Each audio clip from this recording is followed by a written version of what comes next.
meni si dobrodošli u novi video, dobrodošli na moj kanal. Ako već niste pretplaćeni, ne znam što čekate, učinite to odmah jer besplatno je, a mene čini jako sretnim. Današnji video će biti ekstra cool, tako da ostanite sa mnom i nakon intra.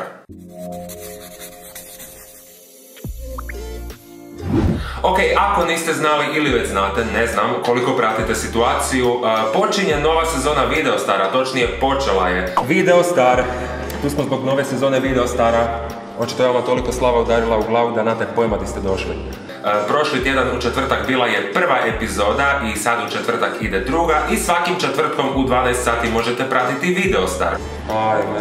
No danas nisam tu da bi vam govorio kojim danom i u koliko sati možete pratiti Videostar jer to već vrlo vjerojatno znate. Danas sam ovdje kako bih vas obavijestio da je danas počeo službeno posljednji tjedan za prijave. Tako da ako želite postati dio Džumbus obitelji, vrijeme je onak sad.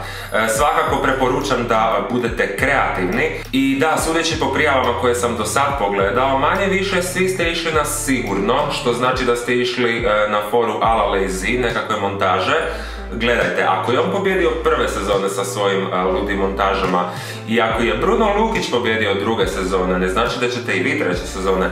Znači ova treća sezona jednostavno Džumbus traži nešto puno kreativnije, puno opičenije, luđe. Tako da pokažete tu neku kreativnost koju do sada u prijavama nismo mogli vidjeti, a ja sam vam tu danas da vam malo pomognem. Dakle, svakako jedna od ideja je da možete napraviti short film, ako je horor još bolje. Dakle, svi znate da na YouTube postoje oni short horror filmovi koji traju po 2-3 minute i svi se preplašimo, tako da evo primjer kakav film možete napraviti.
Uz takav jedan short horror film i dalje su popularni vlogovi. Ako pratite strane youtubere tipa David Dobrik, Logan, Jake Paul i ostala ekipa, svi znate da su današnji vlogovi full dinamični, full su ludi, svašta nešto se neočekivano i ludo događa.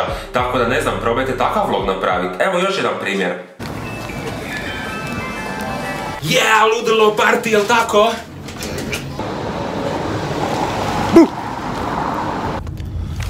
Ivana, zašto se nisi zavezala? Je, zavezala. Kada je situacija? Ja, vidi, stvarno. Znači, Ivana, se upravo malo prije dogodilo. Šta? Jel upravo on je rekao kako divna noć?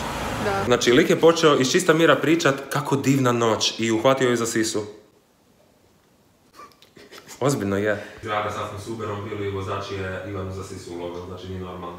A ja ti sad evo sjedim tu na prozoru tako da mamice puše bura, a bubrezi 100% će se razbolit. Ivana...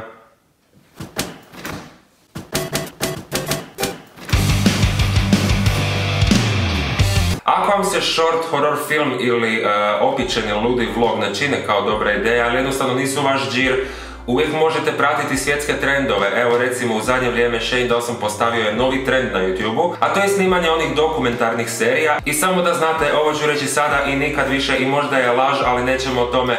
Uglavnom, poprilično sam siguran da je Shane Dawson od mene ukrao tu ideju. Iako, ok, još nisam ništa objavio, ali nekako je morao doći do mog videozapisa kojeg ćete upravo vidjeti. Dakle, on sad snima dokumentarnu seriju o Jake Paulu, ali zapravo ja sam bio prvi i onda mi je netko, ne kažem da je on, ali vrlo vjerojatno Shane, hakirao u sistem i pogledao moj prvi dokumentarac i ukro ideju. Doduše, ja nisam radio dokumentarac o Jakeu Paulu, već jednoj meni u životu puno bitnijoj osobi, čije jednostavno promjene raspoloženja mijenjaju cijeli moj život i upravo se pitam, je li ona sociopat? Evo ideja. Moja Lili više nije ista. Mislim da je ljuta jer smo je sterilizirali. Možda nismo trebali.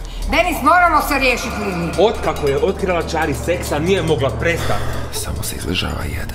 Ne kužiš, ona mora biti u centru pažnje. Uvijek. Moraš ju stalno mazit, hranit skupom hranom. Ne daj Bože da je probudiš dok spava. Mislim da nam nešto želi reći. Lili, ne!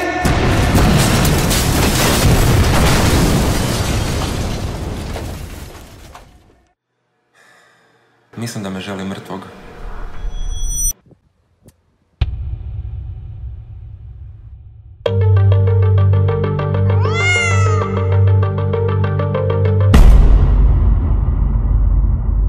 Kao što vidite, to je samo trailer, dakle, cijeli video, ne znam, ako budete htjeli napravit ću cijelu dokumentarnu seriju o Lili, ovoga svakako pišite dolje u komentarima. Naravno, ako ste dobro shvatili, sa zadnjom idejom dao sam do znanja da možete raditi nekakve parodije na nešto već viđeno. Do sad smo već čuli i neke pjesme, dakle, neka ekipa već pjesme snima, tako da što god da vam padne na pamet, a smatrate da je ultra kreativno i da najbolje predstavlja vas kao youtubera ili youtubericu, dobrodošli ste. Šaljite i dalje svoje prijave Jumbusu i tko zna, možda baš ti postaneš novi član Jumbusa i pridružiš se našoj obitelji. Eto ekipa, nadam se da vam se ovaj kratki skeč, video, filmić, nešto, vlog dopalo. Ako da, nabacite veliki like, pretplatite se na moj kanal i ne zaboravite aktivirati zvonce za obavijesti kako biste bili obavješteni svaki put kad objavim novi video. Hvala vam što me pratite i gledamo se drugi put. Bok!